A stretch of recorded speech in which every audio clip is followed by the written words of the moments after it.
জামাতের স্বৈরাচারী রূপটা দেখেন না কেন? আমরা কি নামাজ কালাম পড়ে না আমাদের নেতৃবৃন্দ? বিএনপি কি ইসলামকে বুকে ধারণ করে না? শহীদ প্রেসিডেন্ট জিয়াউর রহমানই কিন্তু বিসমিল্লাহির রহমানির রহিমকে অন্তর্ভুক্ত করেছিলেন। বক্তব্যের মধ্যে একজন চাচা এসে আমার দাদার যে স্মৃতির কথা বললেন, যে ওনার সাথে যে স্মৃতি এবং বাবার স্মৃতির কথা বলেছেন, আসলে ধুনুটের যেখানেই যায় এই আমার দাদার এই স্মৃতিচিহ্ন আসলে আমাকে অনেক আবেগপ্রবণ করে এবং এটা আমার জন্য একটা অনুপ্রেরণাও দেয় যে কাজ করার জন্যে। কারণ আমার রাজনৈতিক জীবনে আমি যদি আমার দাদা যা করে গেছেন, আমার বাবারটা নাই বললাম, আমার দাদা যেই কাজগুলো করে গেছেন বা মানুষের জন্য যা করে গেছেন তার 10% যদি আমি করতে পারি আমার জীবনে, তাহলে আমি নিজেকে সার্থক মনে করব।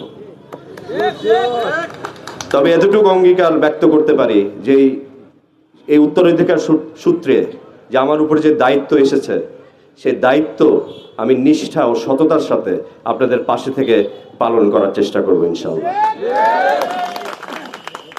একটি বিশেষ দল তারা ধর্মকে অপব্যবহার করছে, আমি বলবো তারা ধর্মকে এমনভাবে অপব্যাখ্যা দেয়, এটাও কিন্তু একটা স্বৈরাচারীর রূপ। আপনাদেরকে একটু বুঝাই দিই কিভাবে। ফ্যাসিস্ট আওয়ামী লীগ 17 বছর কি করেছে?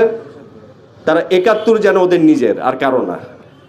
যেখানে বিএনপি সর্বাধিক মুক্তিযোদ্ধার দল, শুধু তাই নয়, আমাদের যে ফাউন্ডার প্রেসিডেন্ট সে নিজে একজন সম্মুখ যোদ্ধা ছিলেন, আর সেখানে আওয়ামী লীগ এমন ভাব করতো যেন স্বাধীনতাটা ওদেরই।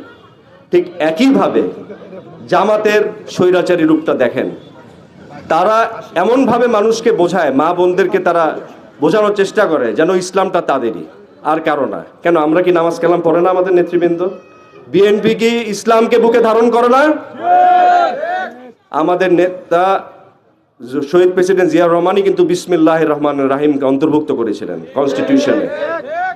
আমাদের নেতা একটা কথা বলেছেন যে ধর্ম হলো আধ্যাত্মিক, আল্লাহর কাছ থেকে এসেছে, আর রাজনীতি হচ্ছে জাগতিক বিষয়, দুটাকে কিন্তু মেলানো যাবে না। তাই আপনারা এইসব বন্ধ করুন। এগুলো ওই জান্নাতের টিকিট বিক্রি করবেন, এগুলো আর মানুষ কিন্তু হতে দিবে না এবং মানুষ আর এগুলোকে গ্রহণও করবে না।